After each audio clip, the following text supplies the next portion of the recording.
저희들이 은사를 이렇게 상고하는 가운데 특별히 우리 베노이 부교님이 지금 생사의 그런 굉장히 위급한 그런 시기에 있는 시기에 또 우리 이준재 부교님도 요즘 들어서 또 아주 굉장히 그 고통이 심하시고 그래서 교회를 3주째 못 나오셨는데 그런 폐암과 또 위암 뿐만이 아니라 또 이렇게 아프신 분들을 보면서 신유의 은사가 좀 더 절실한 그런 절실한 시기에 저희들이 신유의 은사를 상고할 수 있도록 하나님이 이렇게 좀 타이밍을 맞춰주지 않으셨나 그런 생각을 하게 됩니다. 그래서 우리 새벽 기도회 때도 신유의 은사에 대해 지금 3일째 말씀을 받은 거를 오늘 수요 예배를 통해서 우리가 같이 한번 또 정리해 보면서 이번 주간에 한번 신유의 은사에 대해서 우리가 깊이 생각하면서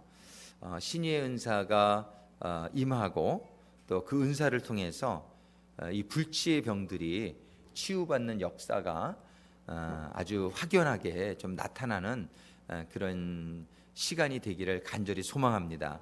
하나님께서 그런 어떤 섭리가 있지 않으신가 그런 생각을 하게 돼요. 그런데 이 은사 중에서도 이렇게 별로 나타나지 않는 은사는 조금 덜 이렇게 공격을 받는데 신유의 은사라든지 또는 통역의 은사라든지 이런 예언의 은사, 기적 행함의 은사 이런 은사들은 굉장히 이렇게 외적으로도 드러나는 은사잖아요. 근데 이런 은사들은 굉장히 사실 공격을 많이 받습니다.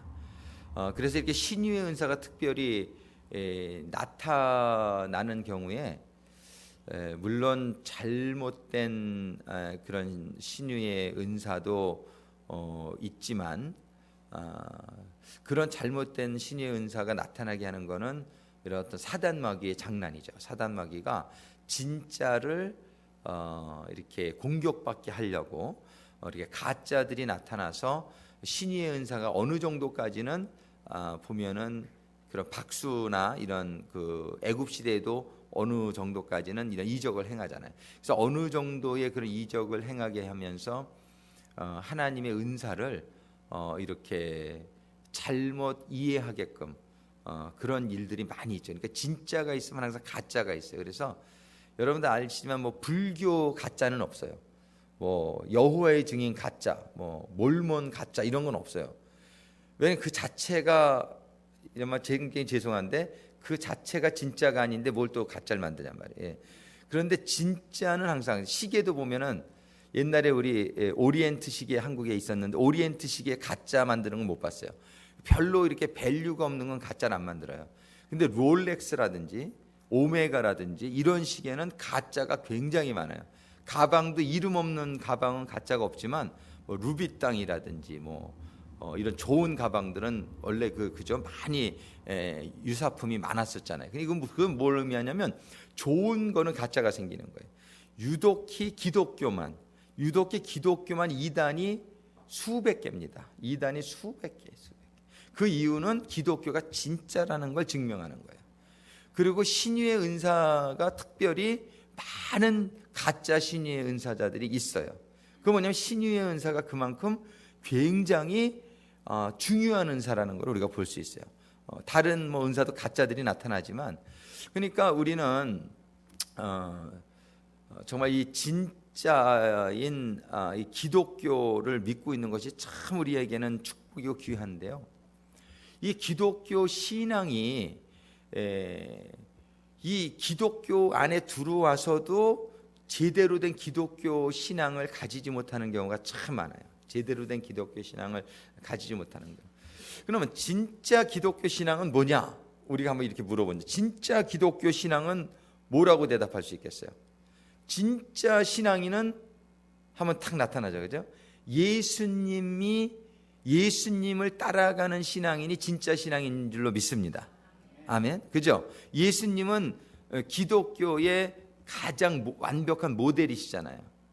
그러면 예수님이 오늘 지금 읽은 본문에 보니까 마태복음 4장 23절부터 25절까지 보면 예수님께서 온 갈릴리에 두루 다니사 저희 회당에서 가르치시며 또 천국 복음을 전파하시며 모든 중에 모든 병과 모든 약한 것을 고치시니. 그죠? 예수님의 사역이 크게 세 가지로 우리가 정리가 돼요.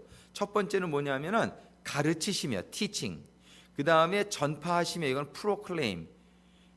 프리칭이라고 돼요. 프리칭, 티칭. 세 번째가 고치시며 이건 힐링이에요. 영어로. 그래서 이 세 가지가 예수님의 사역을 대변하는 거예요. 그럼 우리가 정말 좋은 기독교인이냐, 내가 정말 예수님을 따르는 제자냐, 이거를 우리가 가늠해 보려면은 나의 신앙생활 가운데 티칭이 있느냐를 봐야 돼요.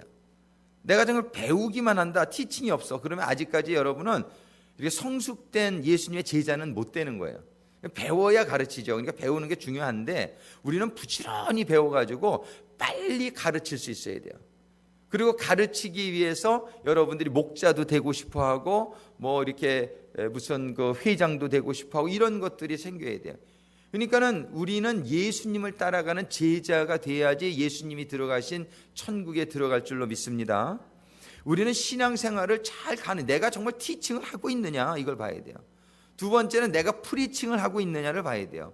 프리칭은 목사님만 하는 거다, 그렇지 않아요. 프리칭을 얼마든지 일반 성도님들도 프리칭을, 그러니까 티칭과 프리칭의 차이점은 뭐냐면 티칭은 투웨이예요. 그래서 질문도 하고 이렇게 하는 게 티칭이에요. 티칭 교육할 때는 대부분 이렇게 대화식으로 요즘 많이 하죠. 이게 티칭이에요. 근데 프리칭은 뭐냐면 원웨이로 하는 게 프리칭이에요. 그래서 여러분들이 이렇게 프리칭을 이렇게 해야지 될 때가 있고 할 수 있는 기회를 만드시게 되기를 바랍니다. 정 기회가 없으면은 이렇게 단기 선교 같은 데 가면은 그냥 다 말씀 가르치고 막 그래야 돼요. 그런 데 가면 이렇게 하여튼 이 프리칭도 우리가 꼭 해야 될 거고, 세 번째가 뭐냐면 힐링이에요. 힐링. 이 3분의 1씩 예수님의 그 미니스트리가 보면은 티칭과 프리칭과 힐링이 거의 한 3분의 1 정도씩 이렇게 나눠진다고 볼 수 있어요. 근데 내가 전혀 힐링이 없다, 내가 지금 누구를 치유해 주는 사역이 없다, 그러면 나는 지금 예수님을 아직 따라가고 있는 제자라고 볼 수가 없는 거예요. 그래서 우리들은 다른 거에 기준을 갖지 마세요. 많은 사람들은 신앙생활을 잘못된 기준을 가지고 있어요. 어떤 기준을 가지고 있냐면 그냥 일주일에 뭐 한 번 교회 가고 가끔가다 봉사 한 번 하면 굉장한 크리스찬이야. 가끔가다 봉사 한 번 정도 하면, 그러면 근데 그런 기준이 과연 어디에다 기준을 둔 거냐면, 우리가 지금 신앙생활에 기준 모델을 누구한테 두고 있는지를 생각해 봐야 돼요. 그러니까 절대로 속지 않게 되기를 바랍니다. 여러분들이 신앙생활이 예수님이 하신 일을 나도 해야 된다는 사실이에요. 그것이 예수를 따라가는 자의 삶이 돼야지, 예수님은 그렇게 사셨지만 나는 뭐 이렇게, 이거는 예수님과 나와는 별개의 삶이 되어지는 거고, 그런 삶은 예수님 계신 곳에 가지 못할 확률이 제가 볼 땐 굉장히 높다고 볼 수 있어요. 굉장히 높다. 그러니까 우리는 예수님을 해서 너는 나를 따르라 그랬단 말이에요. 근데 예수님 따를 생각은 안 하고 그냥 어떻게 밥 먹고 사나 맨날 이렇게 일하고 그냥 그런 데에서만 모든 시간이 다 소비되어지고 나 먹고 나 살고 그냥 뭐 이렇게 내 개인적인 생활하는 데에 거의 24시간 중에 거의 시간이 다 소비되고, 예수님이 하신 티칭과 프리칭과 힐링의 일이 나에게 전혀 나타나지 않거나 별로 정말 나타나지 않으면은 도전받게 되시기를 주님의 이름으로 축원합니다. 이것이 우리들은 정말 잘못되어 있는, 우리가 오늘날 21세기의 이 기독교의 그 신앙생활이 얼마나 잘못되어 있는지 볼 수 있어요. 이 은사를 하면은, 은사가 나타나면은 이단 소리 한번 안 들은 사람이 거의 없어요. 그 송기철 장로님이라고 그분이 이렇게 은사 사역을 요즘 많이 이렇게 하시는 분인데, 인터넷에 보니까 그분이 제대로 한다는 말은 한 20개 보니까 하나 나오더라고요. 그냥 괜히 비판들이 그렇게 많더라고요. 무슨 비판을 하고 있나 그렇게 읽어봤더니 전부 자기 생각하고 다른 거야. 그 송기철 장로님의 그런 어떤 은사론이라든지 이런 것들이 자기 생각하고 다른 거예요. 그리고 성경을 전부 자기 편한 대로 해석해요. 그래가지고서는 이런 은사가 나타나는, 자기는 은사가 안 나타나거든요. 근데 자기는 은사가 안 나타나는데 은사가 나타나는 사람들을 어떻게 해서라도 자기가 합리화되기를 원해요. 사람들은 대부분 셀프 저스티피케이션, 자기 자신을 합리화하는 경향이 있어가지고 나랑 틀리면 일단 기분 나쁜 거야. 일단 기분 나쁘고, 그리고 성경을 전부 자기에게 유리한 쪽으로만 해석을 하는 거예요. 그러다 보니까 영적인 체험이 없는 사람들은 영적인 얘기를 알아듣지를 못해요. 성경에 있어도. 그러니까 이 사람들은 전부 자기네들 지식적인 체험되지 않은 그런 것들을 감히 판단하고 정죄하고 이런 모습들을 보면은 이 성령의 은사는 성령의 역사거든요. 근데 성령의 역사인데 성령의 역사를 회방하는 죄가 되지 않겠는가 하고 얼마나 걱정이 되는지 몰라요. 이 성령의 역사를 자기네들이 판단하고 정죄하는 이런 사람들이 얼마나 많은지 몰라요. 방언은 사단이 주는 거다, 뭐 신의의 은사는 이미 끝났다, 초대교회, 이런 사람들이 너무나 많아요. 그 은사 중지론 이런 것들이 신학교에서도 공구경연이 가르치는 데가 아주 그 최고로 그 유명한 미국의 신학교들이 은사 중지론을 가르쳐요. 그러니까 자기네들에게 안 나타나니까 이게 전부 이건 중지된 거다, 이런 식으로 보는. 송기철 장로님을 비판하는 말 중에 하나 보니까 송기철 장로님 와서 집회하고 가면 교회가 2개로 깨진대. 깨지는 것이 저는 그나마 참 잘 된 거다 생각해요. 왜냐하면 송기철 장로님 와서 집회를 하게 되면 은사에 체험이 있는 사람들은 그거를 굉장히 이거 확인을 얻게 된다. 근데 은사가 체험이 없고 은사에 대해 비판적인 사람들은 아주 반대하고 나선다고. 그러니까 교회가 둘로 깨지는 거예요. 이거는 안 깨지는 것보다 그런 교회는 깨지는 게 나아요. 왜냐하면 그나마 그 은사 체험이 있는 사람들마저도 은사를 반대하는 사람들에 의해서 이 사람들이 흡수되어지고 오히려 이렇게 좀 눌려지고 그런 경우가 얼마나 많은지 몰라요.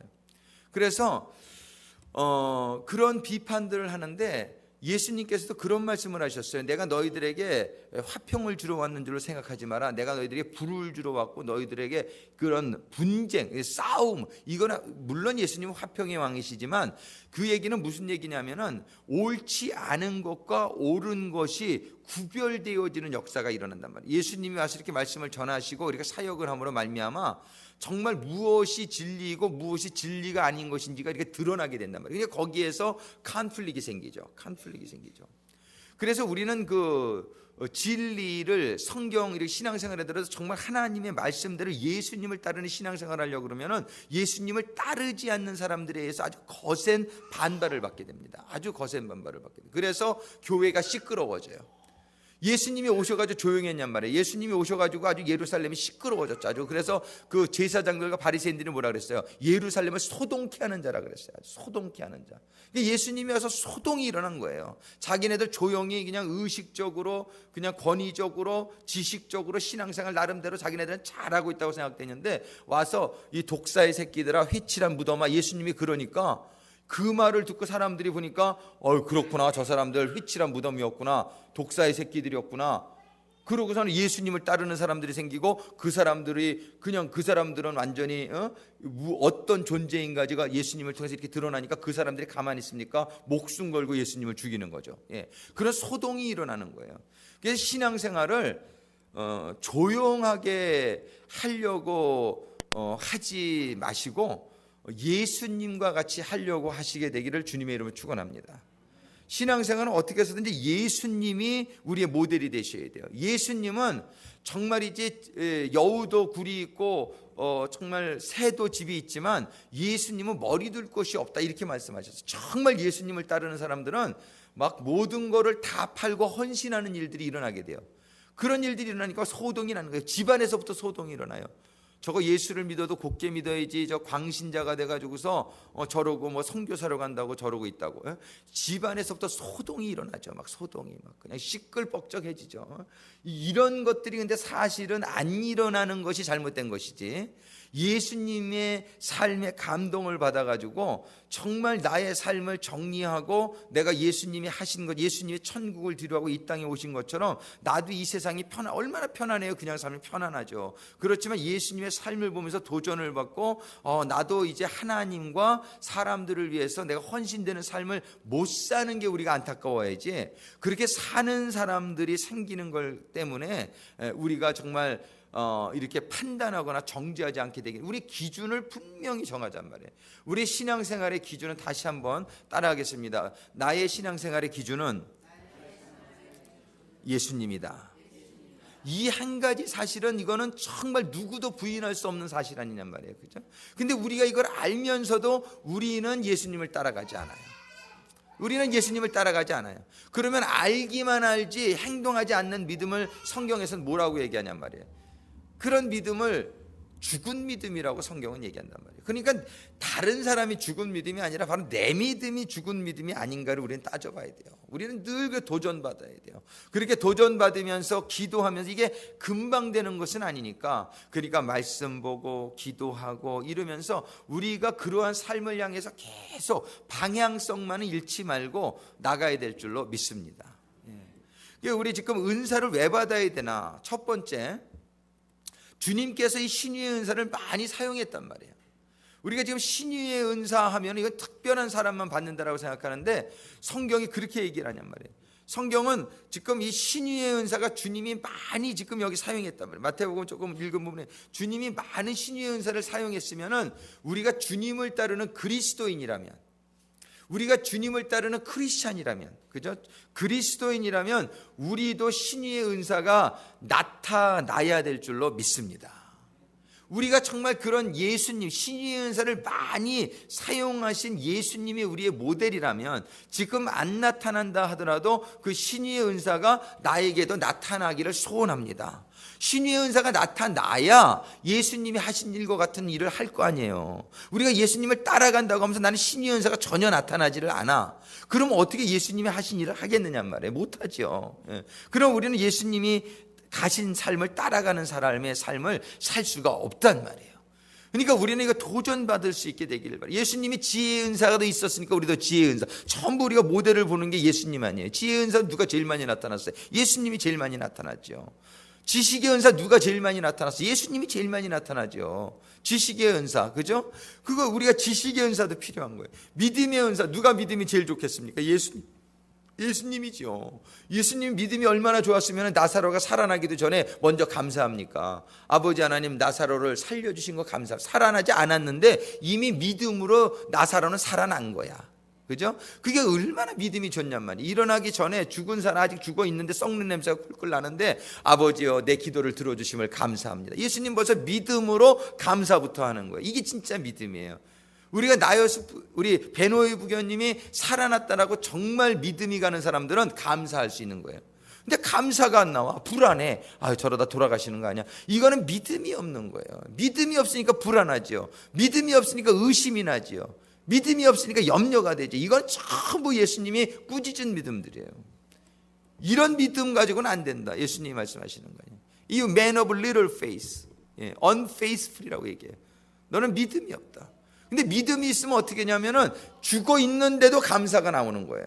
그게 믿음이에요. 진짜 믿음은 일어나기 전에 바라는 것들의 실상이요 보이지 않는 것들의 증거예요. 보고 믿는 건 믿음이 아니에요. 보고 믿는데 이게 마이크 여기 있다 그러면 마이크 여기 있는 거지. 이게 무슨 믿음이에요 이거는.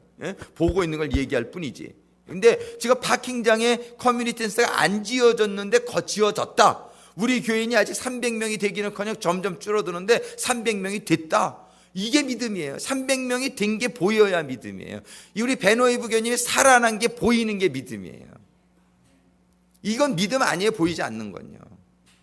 염려되어지고 이건 믿음 아니에요. 그러니까는 우리는 예수님이 그런 믿음의 소유자인 것을 우리가 보면서 우리도 예수님과 같은 믿음의 소유를 갖기를 바라는 것이 우리 크리스찬의 자세인 줄로 믿습니다. 내가 비록 그게 안 된다 할지라도 지금 안 되는 이유가 있죠. 그 안 되는 이유가 뭐냐면은 내가 말씀이 내 안에 없는 거예요.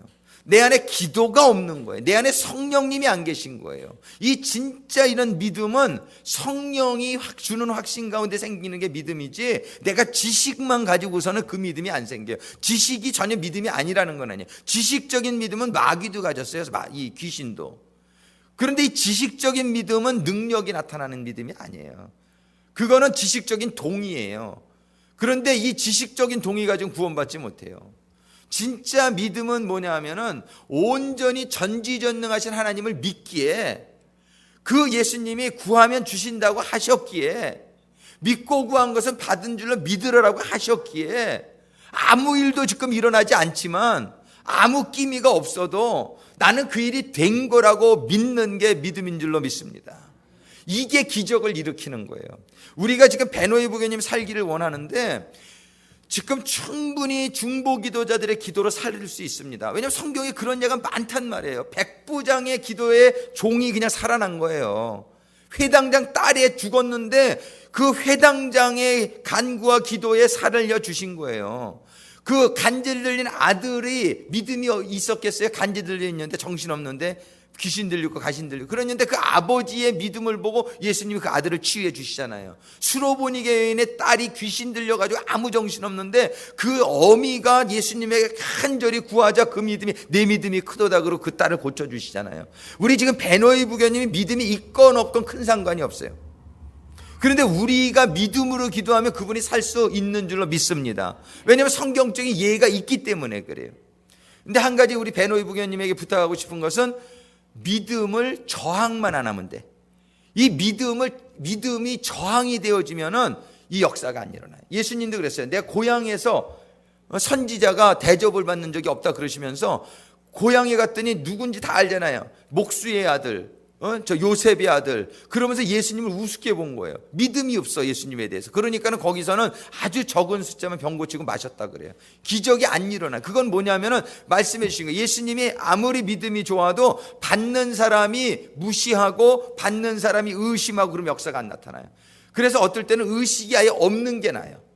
의식이 아예 없으면 거부할 적이 없잖아요. 그럴 때는 오히려 죽은 자도 살릴 수가 있는데 조금 정신이 있는 게 문제야. 정신이 있으면 내가 믿음을 자꾸 못 가져요, 그 사람이. 그러면 역사가 가다가도 안 돼.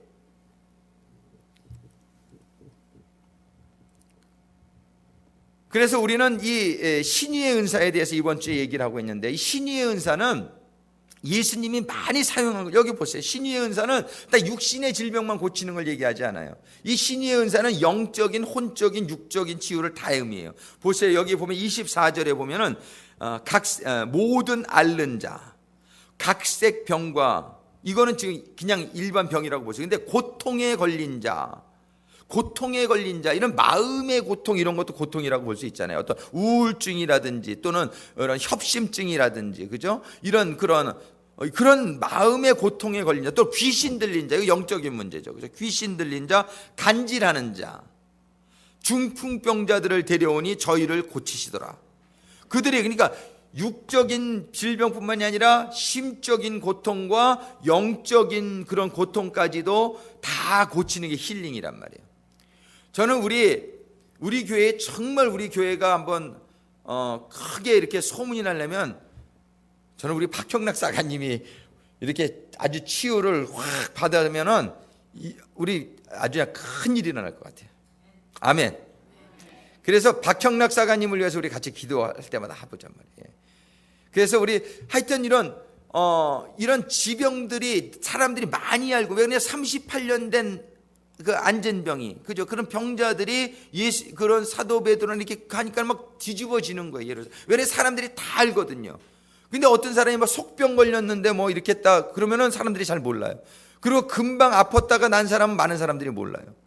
그런데 우리 박형락 사가님은 벌써 오래되셨단 말이에요. 샌프란시스코에 사시는지. 근데 하나님께서 하나님의 능력이 임하셔가지고 정말 박형락 사가님이 막 이렇게 참 건강하게, 지금도 많이 건강 회복되신 거지만 처음에 쓰러질 때보다는 더 완전하게 이렇게 되면은 정말 하나님의 능력을 수많은 사람들, 아마 한국 사람들은 우리 박형락 사가님 거의 많이 아시잖아요. 이런 일들이, 그런 일들이 근데 성경에 일어났단 말이에요. 몇십 년씩 그렇게 앉아가지고 베데스다 연못가에서 그렇게 앉아있던 사람을 주님이 고쳐주시잖아요. 몇십 년을 못 고친 병들이 예수님에 의해서 고침을 받잖아요. 그러니까 사람들이 이거는 뭐 부인할 수가 없는 거예요. 부인할래요. 성전 미문에 앉았던 사람, 그 베데스다 연못가에 앉았던 사람도, 그러니까 자기가 간증을 하잖아요. 그 부모도 알고 동네 사람들이 다 알잖아요. 이 사람들이, 그 사람이 옛날에는 어떤 사람이었는지. 그러니까는 그 예수님의 그런 기적이 그냥 증거받을 수밖에 없지 않느냐 말이에요. 우리는 정말 이 신유의 은사는 예수님이 행하셨고 예수님의 성령 받은 제자들이 다 행했단 말이에요. 그러면은 오늘날 우리도 예수님의 진정한 제자가 되기를 원한다면, 그냥 내가 예수님의 제자 되기를 원치 않는다면 그냥 뭐 신경 끊으셔도 괜찮을 거예요.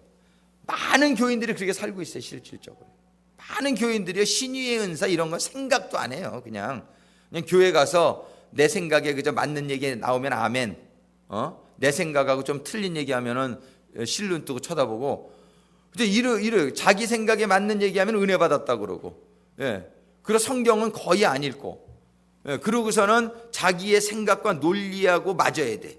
그래가지고서 그거에 맞으면 은혜 받는 거예요. 그 은혜 받았다고 그러는 거예요. 이게 신앙생활이냔 말이에요. 아니죠. 우리는 정말 성경이 하는 얘기지만 예수님의 삶이 우리들에게 보여주시는 게 있잖아요. 예수님의 삶이 우리에게 모델이 돼가지고서 정말 예수님이 신유, 이거 보세요. 모든 사람, 모든 병과 모든 약한 것을 고치시니 예수님 앞에 나가서 고침을 받지 못한 게 없단 말이에요.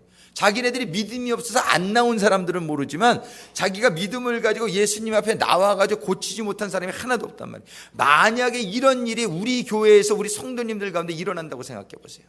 현신의 권사님의 수많은 신유의 은사가 나타나자 정말 평신도이시고 이런데도 그냥 하루에 그냥 몇천 명씩 그냥 줄 서가지고 기도받는 거예요. 몇천 명씩.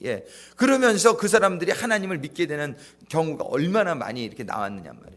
그런 신유의 은사가 우리들이 얼마나 귀하게 사용받을 수 있냔 말이에요. 정말 진짜와 가짜, 하나님의 나라는 말에 있지 않냐고 능력에 있다고 그랬는데 수많은 사람들이 입만 살아가지고 말을 얼마나 잘하는지 몰라. 이 신유의 은사자들을 비판하는 사람들의 글을 읽어보면요, 공부도 많이 한 사람이에요. 막 그런 말도 얼마나, 글도 얼마나 잘 쓰는지 몰라. 누가 읽어도 이야, 읽다 보니까 진짜 이거 잘못된 거네.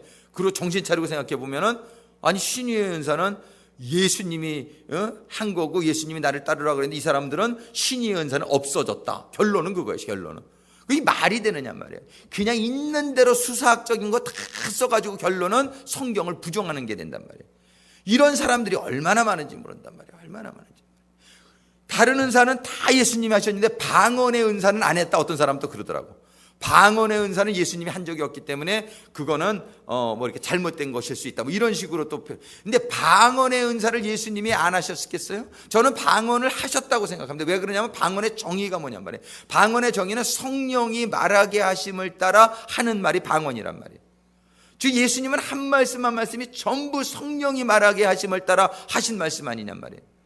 그분이 하신 것은 다 방언이라고 저는 생각해요. 아멘. 그런데 이제 사람들이 알아듣지 못한다. 그런데 예수님은 방언의 통변의 은사도 있으니까 자기가 하시는 말 자기가 다 알아들어가지고 그 언어로 이렇게 예수님은 통변의 은사도 받으신 분이요. 예수님은 방언의 은사 당연히 받으신 분이지. 예수님이 성령 충만한 분의 모델인데 예수님이 그런 걸 안 받으셨겠느냐 말이에요. 그러니까 그런 아주 허무맹랑한 아주 자기 사람의 논리를 가지고서는 이렇게 그냥 그 꼬투리를 어떻게 잡아가지고 어떻게 해서라도 하나님의 은사를 부정하려고 하는 그러한 사람들이 얼마나 많은지 모른다.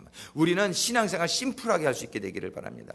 그런 박사 가지고 있고 막 이런 사람들 얘기 듣다 보면은 아주 골치 아프고 신앙생활의 방향성을 잃어버리는 게 얼마나 많은지 몰라요. 우리는 아주 쉽게 하자 말이에요. 쉽게 어떻게 예수님 따라가자.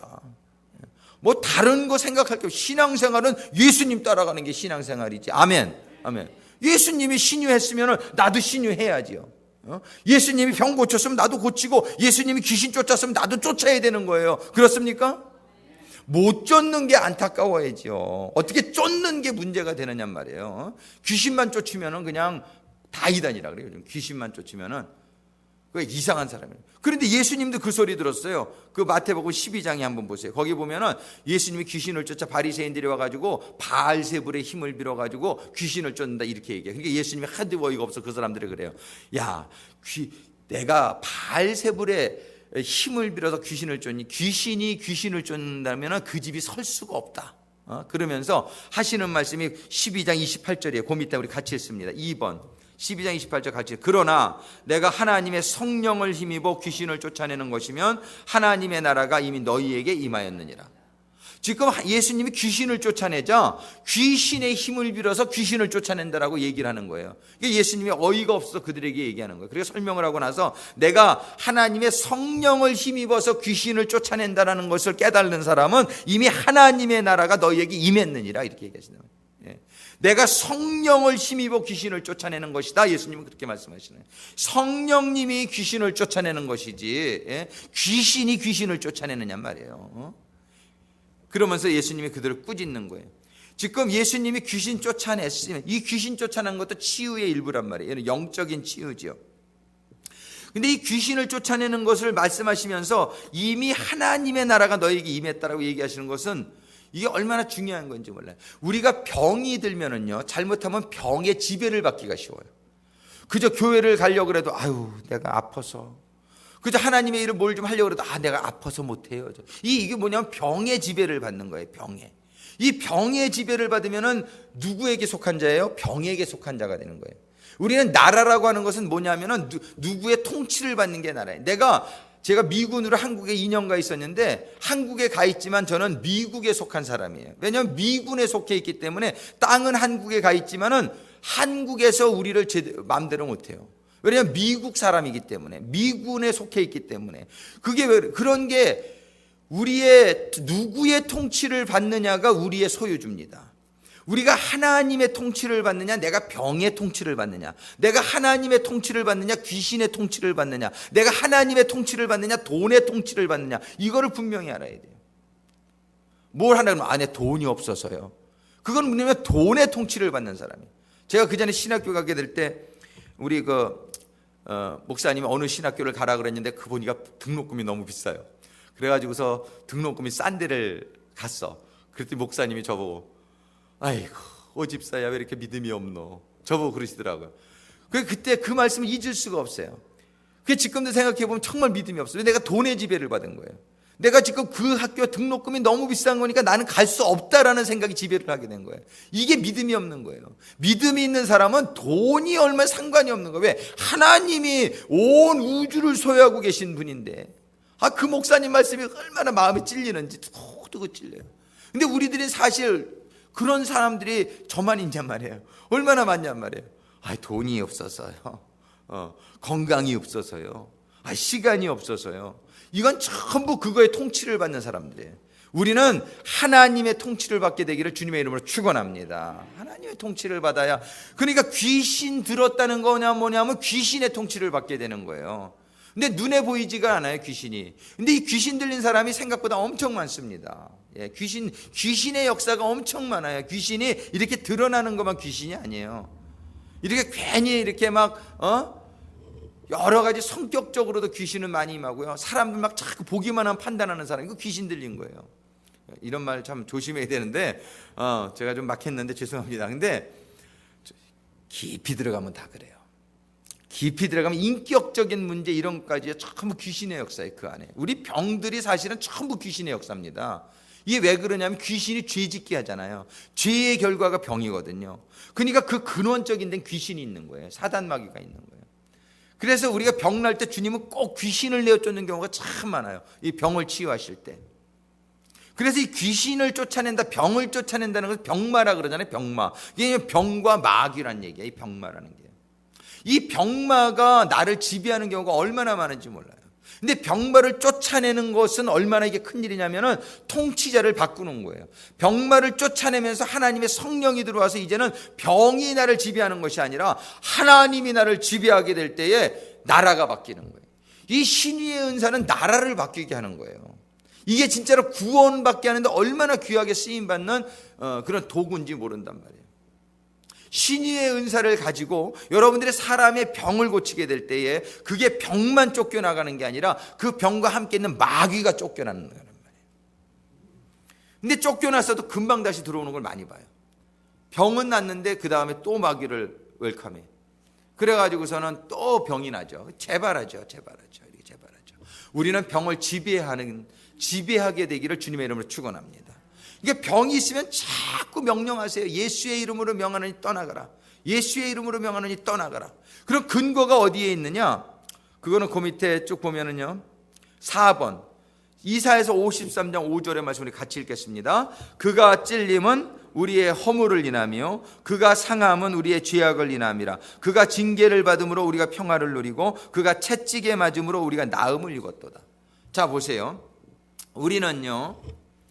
그가 채찍에, 예수님이 채찍에 맞음으로 우리가 나음을 입었다. 이 나음이라는 게 영어 성경에 보면 healed라고 돼 있어요. We are healed. 이 치유를 받았다는 게 그게 뭐냐면 예수님이 채찍에 맞음으로 우리가 나음을 입었도다. 이사야서 53장 5절에 기록하는 건 뭐냐면은 우리가 병이 나을 수 있는 권리가 있다는 얘기예요. 왜냐하면 우리의 모든 병의 고통을 예수님이 그 쇠 칼고리가 달려있는 그런 채찍에 맞으면서 살이 찢기고 피가 나고 이러면서 그 채찍에 맞음으로 예수님이 우리가 받을 그 고통을 예수님이 다 받아주셨다는 거예요. 그래서 우리의 병은 예수님이 다 감당해 주셨다는 얘기예요. 그 앞에서 다 마찬가지예요. 그가 창에 찔리면 우리가 허물을 인하며, 그리고 그가 상함은 우운데 그 상함 우리의 죄악을 인하며, 그가 징계를 받음으로 우리가 평화를 누리고, 그가 채찍에 맞으면 우리가 한마디로 말씀하면은 우리들이 겪는 모든 고통이 있죠. 우리들이 겪는 모든 고통을 예수님이 이미 다 받아주셨다라고 기록하는 거예요. 그러면 이거를 믿게 되면 이게 근거가 되는 거예요. 예수님이 나의 허물도, 그러니까 내가 어떤 중독 증세가 있어요. 허물이죠. 성격적으로 어떤 내가 결함이 있어요. 그럼 허물이죠. 이런 허물들을 내가 자유로워지고 싶어. 내가 정말 예수님처럼 사랑의 인격을 갖고 싶고요. 예수님과 같이 인내의 인격, 예수님과 같이 그런 용서의 인격, 그런 것을 갖기를 원하는데 이런 걸 가질 수 있다라는 거예요. 어떻게 가지냐면은 나의 모든 허물을 예수님께서 담당해 주셨음을 믿고 자꾸 내어 쫓아야 돼요. 남을 판단하는 내 인격아 예수의 이름으로 명하노니 떠나갈지어다. 예수님께서 나의 허물을 창에 찔림으로 말미암아 다 감당해 주셨다라는 이 말씀의 근거에서 명하라는 거예요. 그냥 명하라는 게 아니에요. 내 병도 명할 수 있는 근거가 있다는 거예요. 예수님이 채찍에 맞음으로 우리가 나음을 입었도다 이렇게 말씀하시는 건 뭐냐면 지금 내가 날 수 있는 권리가 있다는 거예요. 어떻게 해요? 예수님이 나의 이 질병의 고통을 받아주셨다는 거예요. 우리 박경락 사장님이 얼마나 불편하시냔 말이에요. 근데 이 고통을 예수님께서 받아주셨다는 것을 우리가 성경이 기록하고 있단 말이에요. 그러니까 그거를 예수님께서 나의 이 고통을 대신 이미 다 받아줬으니까 나는 뭐예요? 날 수 있는 권리가 있다는 거예요. 나는 날 수 있는 권리가 있는 줄로 믿습니다. 우리는 건강할 수 있는 권리가 있는 거예요. 그래서 예수 제대로 믿는 사람은 안 아플 수 있는 거예요. 왜? 우리가 권리를 자꾸 주장하는 거예요. 근데 이거를 잘 모르면은 내가 권리가 있는 걸 잘 몰라. 그냥 아프면 아픈가 보다. 그냥 고통스러운 것보다 이게 아니란 말이에요. 예수님은 우리를 회복시키기 위해서 이 땅에 오셨단 말이에요. 회복이라는 것은 원래의 창조의 형태로의 회복이에요.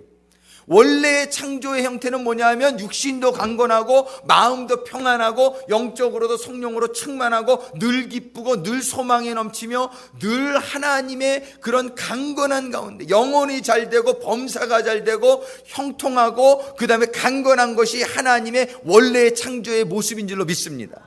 근데 우리가 사단 마귀에게 유혹을 받고 시험을 당해가지고 죄를 짐으로 말미암아 우리는 그 죄의 결과로 우리는 병과 모든 고통과 이런 모든 것들이 우리들의 삶 속에 들어오게 된 거란 말이에요. 이 세상에요. 근데 우리가 예수를 믿는다는 건 뭐냐면 그 예수님이 우리의 모든 저주를 받아주셨다는 거예요. 이 십자가는 뭐냐면 저주의 형틀이란 말이에요. 예수님이 우리의 그 모든 죄의 값을 저주를 받아주심으로 말미암아 이 받아주셨다는 것이 그냥 죽지만 않게 됐다는 것이 아니에요. 우리의 지금 육신적인 마음적인 영적인 모든 문제와 어려움들을 예수님께서 지금 다 받아주셨다라고 이사야서 53장이 증거하고 있는 것이란 말이에요. 그래서 이거를 우리가 믿는 게 신의의 근거입니다.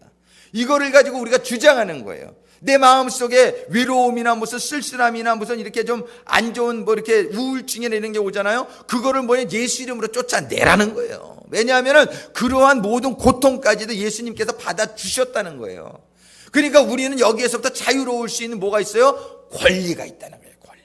이 권리를 주장하시게 되기를 주님의 이름으로 축원합니다. 그 권리를 주장하는 방법이 뭐냐면 예수의 이름으로 명하는 얘기고 예수님이 나를 감당해 주시니까 그 이름에 권세가 있단 말이에요. 그래서 예수의 이름으로 명하니 나의 우울증을 가져오게 하는 것들아 떠나갈지어다 명하는 거예요.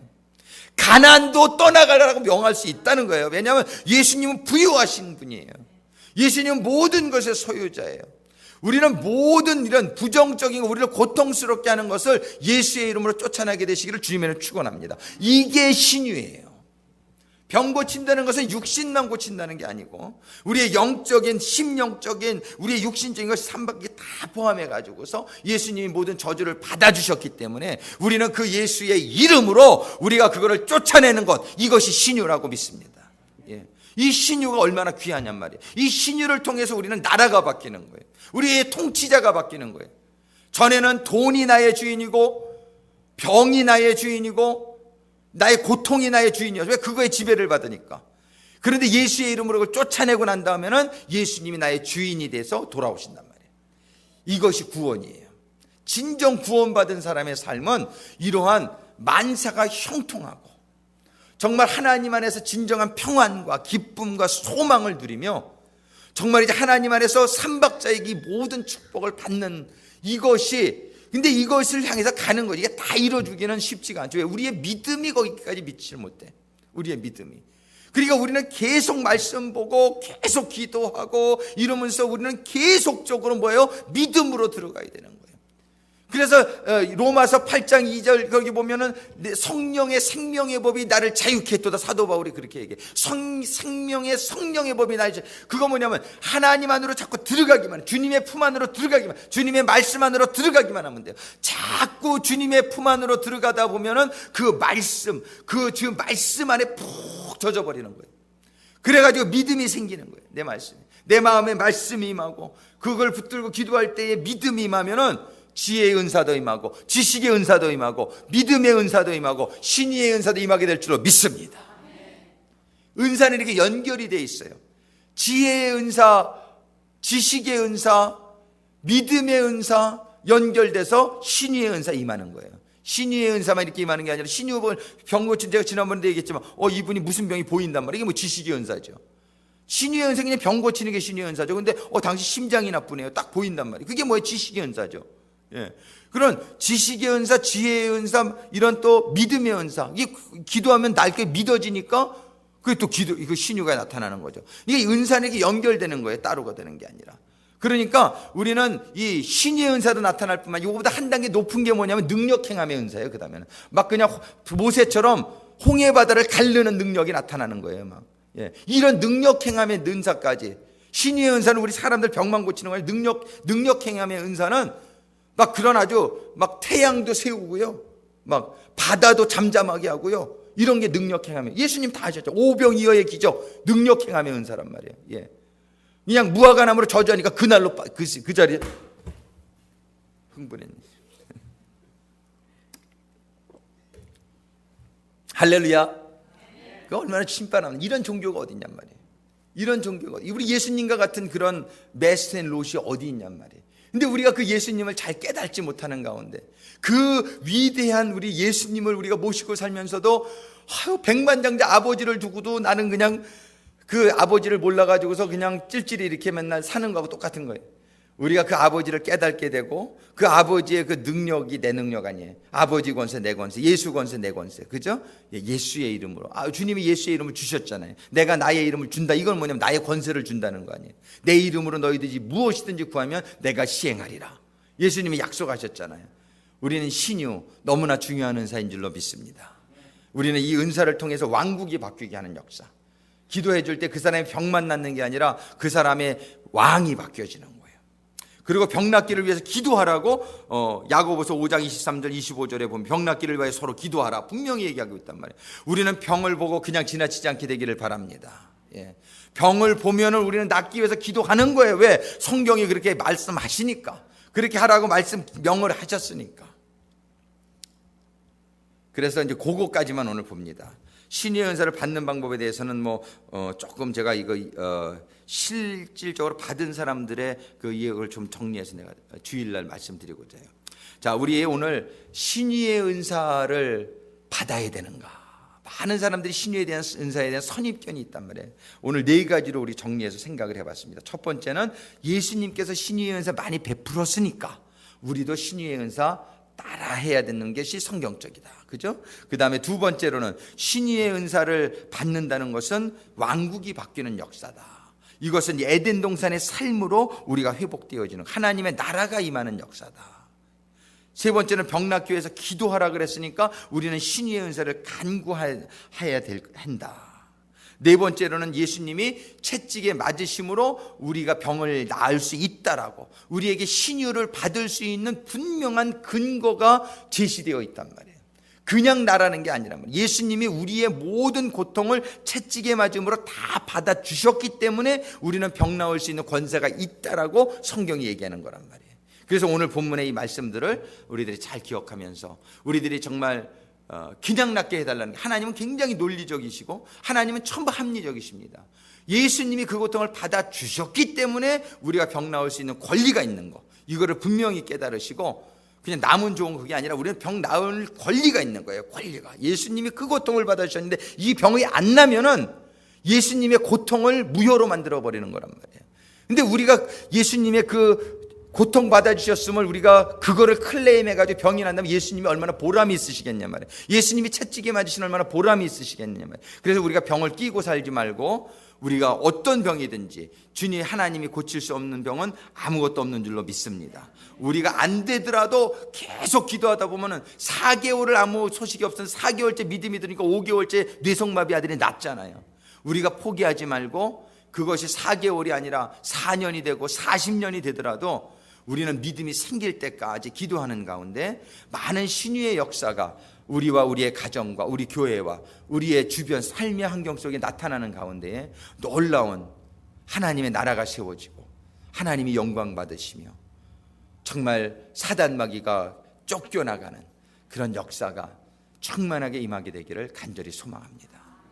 이 시간에 우리 잠깐 주신